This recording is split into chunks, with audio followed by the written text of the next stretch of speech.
Homemade Chipotle day in my house is a fan favorite, so let me show you how I do it. For the steak, I'm using flank steak and I'm using chicken thighs. I wash my chicken thighs, okay? Now, season everything up real good and add some chipotle to that chicken. Trust me on that. Finish off with a little bit of salt. Say hi to Bashy. Hi, but he wanted the food, baby. He ain't care about nothing else. There's a whole lot going on him. Cut my red onions for my guacamole and my corn. Now, out to the grill, baby. And yes, I know how to light my own grill. Most of the time, I had my husband do it, though. But he was upstairs with the baby, so I did it myself. Yeah, I get down on the grill, too. What's up? What's up? I also made some homemade salsa because, duh, I chopped these in half and then quarters, and I roasted them in the oven for about 15 minutes on broil. Well, them and some garlic and some onion as well because, come on now.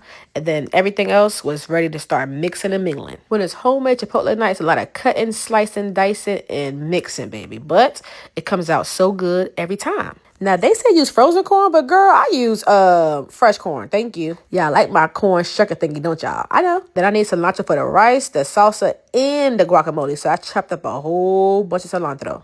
A whole lot. Now, working on my beans. Yes, they are canned beans. Pinto and black beans. You know, we got to have a little bit of options. Of course, we're going to season those up good as well. Everything on this thing will be seasoned. Everything, okay? I always say it depends on the rice I'm making, if I wash it or not. But when I make cilantro lime rice, I do wash my rice beforehand. Put that in a rice cooker so I ain't got to worry about it. Add a little salt, and now go on the grill and add them chicken thighs. Let me see how seasoned them things are. Do you see them? Now, why do we always tap our meat after we flip it over? Like, what's the purpose of that? The corn is pretty quick. A little bit of butter, some red onions, and then toss the corn in.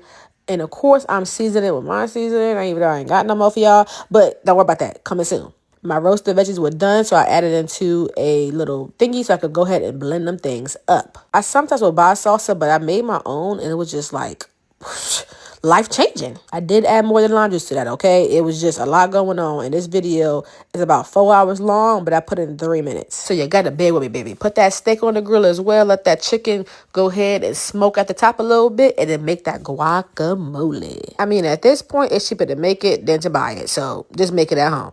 Now we're going to fry some chips up. Yes, I'm frying the chips as well, okay? I like my bowl with chips, baby, so that it can be unsoggy nachos. I mix my whole bowl up, then I get some chips, and I just dip them in there. Yeah, that's how I do's it, okay?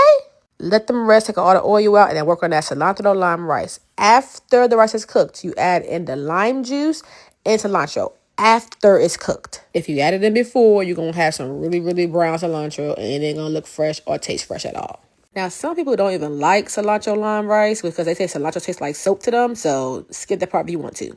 Now, make my son's bowl with me. Yes, I got the actual spoons that they use for the meat. And you got, boom, Chipotle day. You want some? Nope. All right, bye.